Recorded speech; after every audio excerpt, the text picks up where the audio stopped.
No, Mickey, I am not helping you.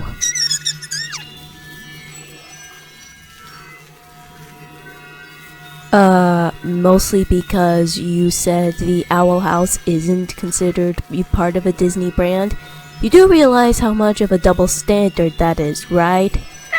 Get Donald to fix it then. He is a loose cannon, I'm sure he'll help you. Honestly. Hello everyone! This is Dragon Videos and welcome back to my channel, especially for all of you who are fans of the Owl House and Disney. If you're wondering what's going on, let's just say Mickey Mouse is running into some real trouble. Putting that aside, the long hiatus is finally gonna be over. The Owl House Season 2B is announced to come soon. There's no specific dates yet, but so far there are some interesting details going on as we speak. We finally have some titles released, and in this video I'm gonna go over some speculations based on these titles. I do hope that the episode informations will come soon, or at least like within a month. But anyway, I'm just gonna discuss some of the things that are gonna happen in these episodes and the possible theory that's going to go behind it. So without further ado, let's begin.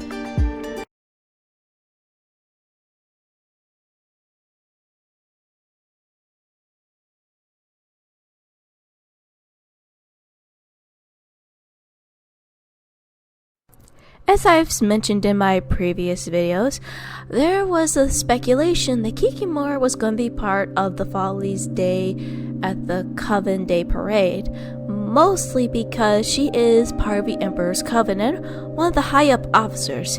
Not as very big as the Golden Guard, but definitely seems to show a lot of importance. And don't forget, she still has a huge beef with Hunter.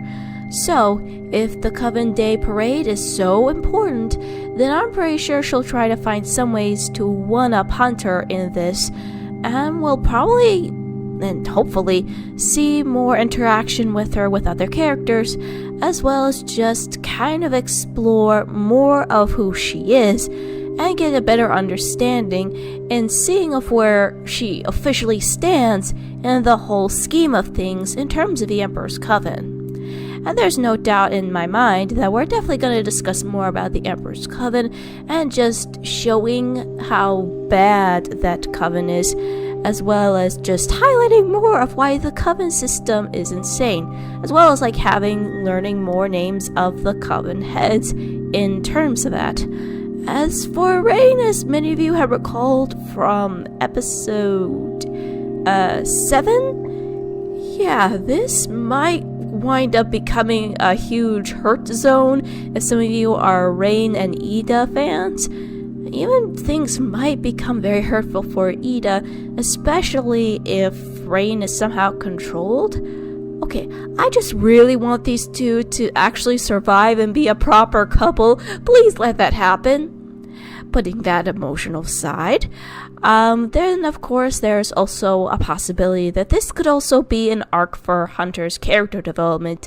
Basically, he's been used to the Golden Guard title and has always worn a mask for until hunting Palisman, so it's going to be interesting of what's going to go on now that his mask is kind of ripped off, literally, or if he's going to get a new one.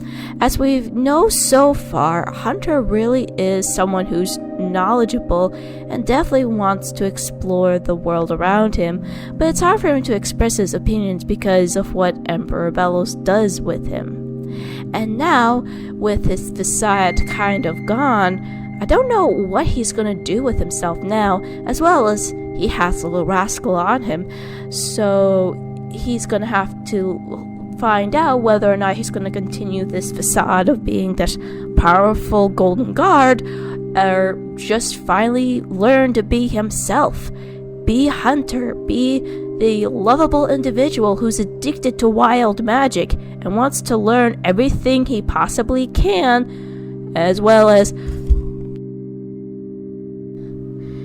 it's just heartbreaking when you look at the circumstances for it. Of course, I do want him to have more interaction between him and Luz at this point.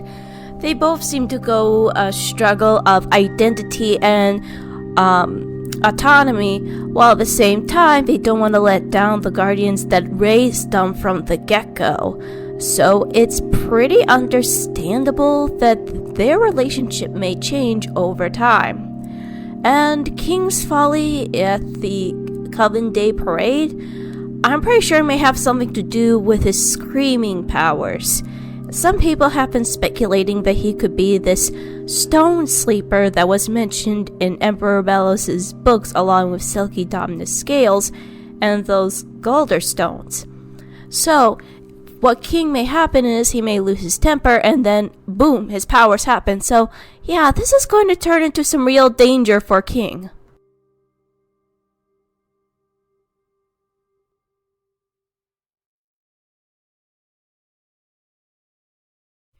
Oh boy, this is not good. Artemis, Loki, Yes, get ready to Dragon? make a cauldron of tears and pains, boys. Dragon, what on earth is going on? May I remind you that the last time we ever experienced this, you two were eating ice cream. Cartons of it. So, this episode, based on what we've known so far, is no doubt going to be something of time travel. When you hear I'll swear, I'll swin, the win part definitely gives off a big indication and a good chunk of what's to be expected in this episode. But where it's going to happen, well, in parts of the Titan we've gone to the forearm, we've gone to Latissa, we've even gotten to the knees and feet. So where's next? I guess we haven't gone to the head. Wait a damn minute. Where on earth did I hear this sort of thing before?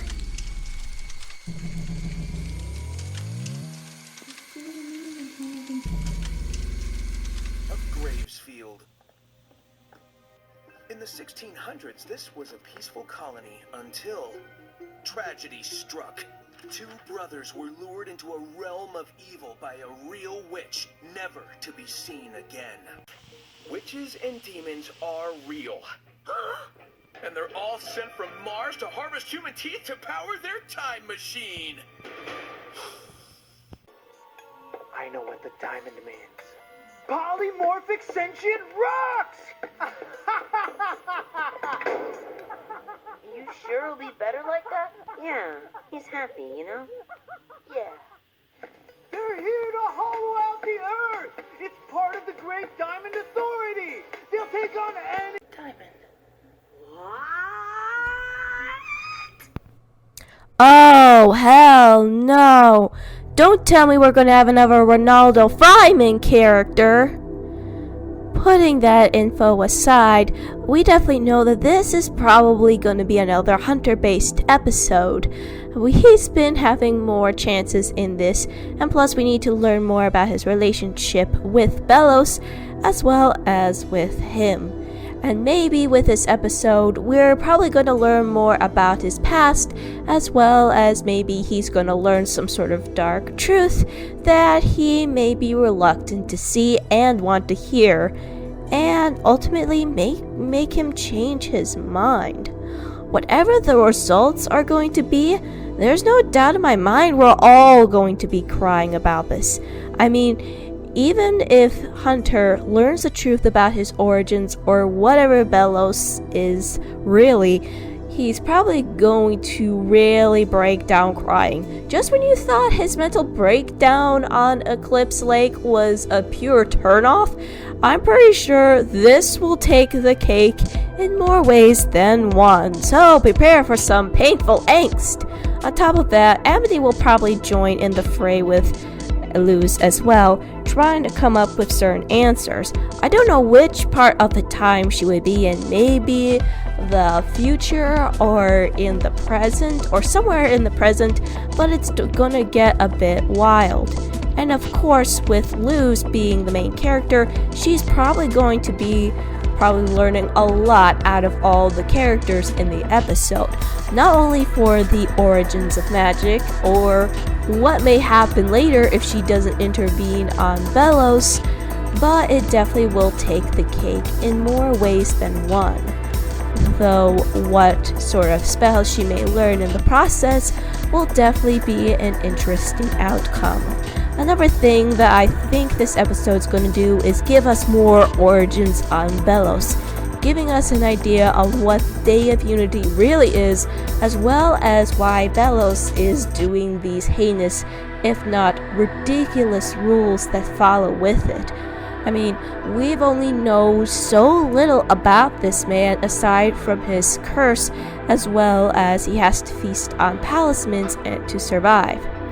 Not only that, but we definitely need to know more about these Emperor's Coven, of how the Coven system was made as well, which would also just give us a bigger idea of just how much of a death trap the Coven system might really be. We've seen what happened with Rain in episode 7 in season 2, but I have a feeling that this is going to get more darker as we progress forward with this episode. So, overall, I feel like this episode is going to be a major flip out for all of us and harder to register what's going to happen next. Let's only hope that Luz and the gang finally come up with something soon, as well as a possible redemption for Hunter later on in the process. But again, get ready for some tissues if you have any at hand.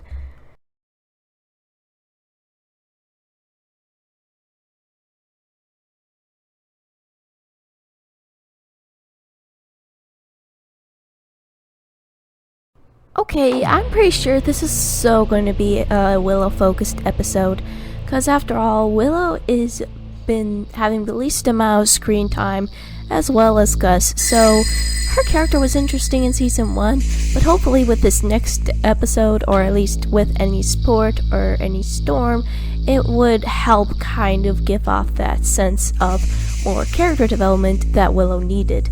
Especially if she's gonna wind up confronting Basha about this. I mean, we still have yet to learn of what her deal is and why she picks on Willow. Though it's no doubt gonna be about insecure reasons, it'll be interesting to see if Willow will finally confront Basha about her issues, as well as come off and having an interesting relationship. Not something of immediate romance or shipping, but definitely something where it feels like a healthier relationship. And of course, there's probably going to be something ominous going on as Luz explores something that goes on in the Grudge match. We've had a little talk about it in Winged Like Witches, but now we're probably going to have more depth in this episode. Also, it'll be interesting to see if we'll have any of these three back on this, because with Lilith, she hasn't been around much, so it'll be interesting to see if she comes to the Grudge game, because she just wants to see what's going on, as well as, well, with Hunter, he'll probably be on the backseat with this episode because of all the emotional trauma he's gonna go through, and of course with Kikimora, it's going to be up in the air. So whatever's gonna go on next in the future is probably gonna be silent for the most part. So far, based on these title reveals, we have an F, an E, and an A. So it could mean that these letters start with the word fear, which is probably what we're leaning to, considering the fact that we've only have this FEA word, and fear would just make more sense because of what's gonna happen next. What it could mean? Well, there can be fear a death or fear a titan. fear a death could possibly mean that we're going to be facing a character death, or that we could be facing another possible death from elsewhere and elsewhen. While with Fear a Titan, maybe there can be just more than one Titan in existence. Remember what we had with King's photo? I do feel like that's what's going to happen at that time. What it will imply, I don't know, but I have a feeling that it's going to be more terrifying than originally expected. So that's a wrap for it, folks. These are just my thoughts, and I'd like to hear yours. What do you think will happen in the next future episodes, and what could be the hidden message in this series? Remember to do a comment, subscribe, do a like. This is Dragon Videos, signing off.